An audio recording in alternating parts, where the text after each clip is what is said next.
Assalamualaikum warahmatullahi wabarakatuh. Salam swastiastu, namo buddhaya, dan salam kebajikan. Perkenalkan, nama saya Wawan dengan NIM 230305502054 dari Prodi Gizi Fakultas Ilmu Keolahragaan dan Kesehatan Universitas Negeri Makassar. Sebelumnya saya ingin mengucapkan terima kasih kepada dosen pengampu mata kuliah epidemiologi gizi saya, yaitu Ibu Irma SKM MKes, yang telah menuntun atau membimbing saya dalam pembuatan video ini. Nah, pada video ini kita akan membahas tentang jaring-jaring sebab akibat dalam epidemiologi. Jaring-jaring ini merupakan salah satu model terjadinya penyakit. Jadi sebelum kita ke inti dari pembahasan atau sebelum kita membahas jaring-jaring sebab akibat ini, kita sebaiknya harus mengetahui apa sih itu penyakit. Nah, di sini ada dua definisi penyakit.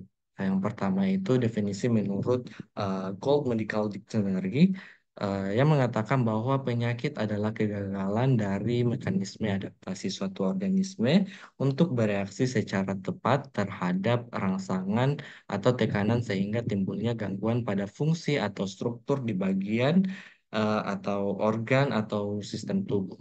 Yang kedua itu ada menurut Ares Hoven Amsterdam yang mengatakan bahwa penyakit adalah bukan hanya kelainan yang dapat dilihat dari luar saja, akan tetapi adanya keadaan yang terganggu dari keteraturan fungsi-fungsi tubuh kita. Nah, pada kedua definisi ini dapat kita simpulkan bahwasanya penyakit ini adalah salah satu gangguan atau salah satu keadaan gangguan bentuk dan fungsi tubuh sehingga keadaan di dalam tubuh kita itu menjadi tidak normal. Selanjutnya yaitu konsep dasar timbulnya penyakit. Nah, suatu penyakit dapat timbul karena adanya faktor penyebab. Karena eh, yang berarti eh, suatu penyakit tidak muncul secara tiba-tiba tanpa adanya faktor penyebab. Adapun pengertian penyebab dalam epidemiologi yaitu berkembang dari rantai sebab akibat suatu proses kejadian penyakit, yakni interaksi antara manusia atau induk semang atau biasa kita sebut dengan host, ada penyebab atau agent, dan lingkungan atau environment. Nah, ketiga ini saling berinteraksi dan saling mempengaruhi satu sama lain.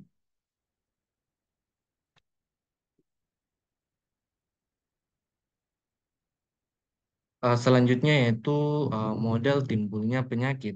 Nah, di sini ada tiga model timbulnya penyakit. Yang pertama itu ada Salatiga epidemiologi.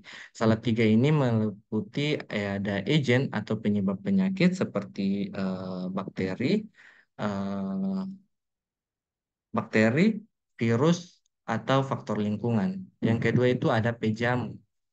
Pejamu itu atau biasa kita sebut dengan host atau individu yang rentan terhadap penyakit.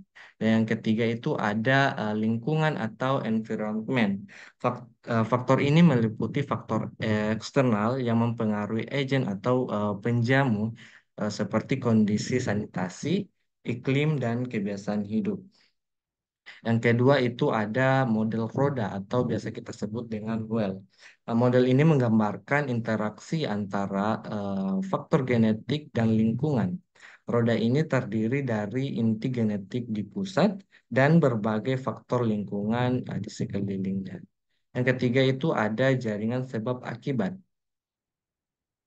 Eh, Pada model ini menunjukkan bahwa penyakit sering kali disebabkan oleh berbagai faktor yang saling berinteraksi. Nah, artinya tidak ada suatu penyebab tunggal, melainkan jaringan itu atau jaringan kompleks faktor-faktor yang berkontribusi. Selanjutnya yaitu eh, jaring-jaring, kita masuk ke jaring-jaring sebab akibat pada pembahasan utama kita. Jaring-jaring sebab akibat ini ditemukan oleh Max Mohan and Park pada tahun 1970. Nah, teori ini menekankan bahwa suatu penyakit terjadi dari hasil interaksi berbagai faktor. Misalnya, faktor interaksi lingkungan yang berupa faktor biologis, kimiawi, sosial, memang berperan penting dalam terjadinya penyakit. Menurut model ini, perubahan dari salah satu faktor akan mengubah keseimbangan antara mereka yang berakibat bertambahnya atau berkurangnya penyakit yang bersangkutan. Dengan demikian, maka timbulnya penyakit dapat kita cegah dengan dihentikan dengan cara memotong rantai dari berbagai titik. Model ini juga cocok untuk mencari penyakit yang disebabkan oleh perilaku atau gaya hidup suatu individu. Sebagai contoh, yaitu adanya jaringan sebab akibat yang mendasari penyakit jantung koroner, di mana banyak faktor yang memperlambat atau meningkatkan perkembangan penyakit jantung koroner ini. Selanjutnya yaitu contoh faktor interferensi lingkungan. Nah, seperti yang dijelaskan tadi ada tiga faktor interferensi lingkungan yaitu biologis, kimiawi, dan sosial. Nah, kita ke eh, faktor biologis. Faktor biologis ini mencakup elemen-elemen lingkungan yang berasal dari makhluk hidup seperti bakteri, virus, parasit, dan jamur. Adapun faktor-faktor ini dapat menjadi agen atau penyebab penyakit menular dan infeksi. Misalnya kita ambil pada contoh bakteri dan virus seperti bakteri Mycobacterium tuberculosis atau bakteri yang dapat menyebabkan tuberkulosis dan virus yang dapat menyebabkan terjadinya COVID-19. Nah, virus dan bakteri ini dapat menyebar melalui udara, air, dan kontak langsung dengan individu yang terinfeksi. Atau kita ambil dari parasit. Contoh parasit seperti Plasmodium. Nah, pen- parasit Plasmodium ini adalah parasit yang dapat menyebabkan malaria yang ditularkan melalui gigitan nyamuk melalui anofales. Ini dapat terjadi jika lingkungan kita mendukung pertumbuhan nyamuk tersebut, seperti daerah dengan genangan air dapat meningkatkan resiko penyebab malaria. Yang kedua, kita ke faktor kimiawi. Faktor kimiawi melibatkan zat-zat kimia yang terdapat di lingkungan, baik yang terjadi secara alami maupun akibat aktivitas manusia. Nah, paparan terhadap bahan kimia tertentu dapat menyebabkan berbagai penyakit, melalui dari keracunan hingga penyakit kronis. Contohnya kita ambil pada populasi, polusi. Kita ambil pada polusi udara. Nah, paparan jangka panjang terhadap polutan udara seperti partikel sulfur dioksida atau SO2 dan nitrogen dioksida dapat menyebabkan penyakit pernapasan kronis seperti asma dan penyakit paru obstruktif kronis atau biasa disingkat dengan PPOK. Yang kedua, kita ambil dari eh, bahan kimia dan industri. Nah, paparan bahan kimia industri itu seperti abses dapat menyebabkan penyakit serius seperti sebuah kanker langka yang dapat menyerang lapisan di paru-paru. Oh.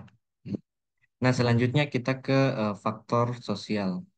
Nah, faktor sosial ini mengacu pada kondisi dan struktur sosial yang mempengaruhi kesehatan individu dan populasi. Ini termasuk faktor ekonomi, budaya, pendidikan, dan akses terhadap layanan kesehatan. Sebagai contoh, kita ambil kemiskinan. Orang yang hidup dalam kemiskinan seringkali memiliki akses terbatas ke sanitasi yang baik, seperti air bersih dan layanan kesehatan, sehingga lebih rentan terhadap penyakit menular dan penyakit terkait malnutrisi. Yang kedua, kita ambil kepada faktor stres dan kesehatan mental. Faktor sosial ini seperti tekanan pekerjaan, diskriminasi, dan ketidakstabilan sosial dapat menyebabkan stres kronis yang dapat akhirnya berdampak negatif pada kesehatan fisik, misalnya meningkatnya risiko penyakit kardiovaskuler. Nah, selanjutnya yaitu konsep jaringan sebab akibat. Nah, uh, jaringan sebab akibat ini dapat kita lihat pada bagian ini. Misalnya, pada penyakit X ini dipengaruhi oleh faktor satu dan faktor 2. Nah, pada faktor satu ini dipengaruhi kembali oleh faktor ketiga dan faktor keempat, dan faktor ketiga ini dapat dipengaruhi oleh faktor kedelapan dan faktor kesembilan, dan begitu seterusnya. Yang dimana faktor tersebut saling mempengaruhi satu sama lain. Nah, selanjutnya kita lihat pada contoh ini. Eh, Penyakit gizi kurang itu dapat disebabkan oleh dua faktor. Yang pertama itu faktor konsumsi makanan yang tidak memadai dan daya tahan tubuh penyerapan zat gizi dan terganggu. Tapi kita ke konsumsi makanan yang tidak memadai. Nah, konsumsi makanan yang tidak memadai ini dapat dipengaruhi karena pengetahuan gizi yang rendah. Pengetahuan gizi yang rendah ini juga dapat dipengaruhi oleh pendidikan yang rendah. Dan pendidikan yang rendah ini dipengaruhi oleh kemiskinan. Nah, jadi pada contoh ini sulit ditemukan faktor penyebab utama penyakit gizi kurang karena sesuai dengan konsep jaring-jaring sebab akibat yang bersifat multifaktorial atau tidak hanya dipengaruhi oleh satu faktor saja. Selanjutnya kita ke sifat-sifat jaringan sebab akibat. Yang pertama itu tidak ada penyebab tunggal. Yang pertama itu tidak ada penyebab tunggal yang dimana seperti konsep jaring-jaring sebab akibat terdiri yang dimana bersifat multifaktorial yang yaitu berdiri dari berbagai faktor penyebab. Yang kedua itu ada penyebab penyakit berinteraksi, artinya setiap faktor saling mempengaruhi satu sama lain. Seperti misalnya penyakit gizi buruk diakibatkan oleh kemiskinan dan pengetahuan gizi yang rendah, yang dimana kemiskinan dan pengetahuan saling berinteraksi satu sama lain dan menyebabkan gizi buruk. Nah, yang ketiga itu mengilustrasikan keterkaitan kemungkinan penyebab.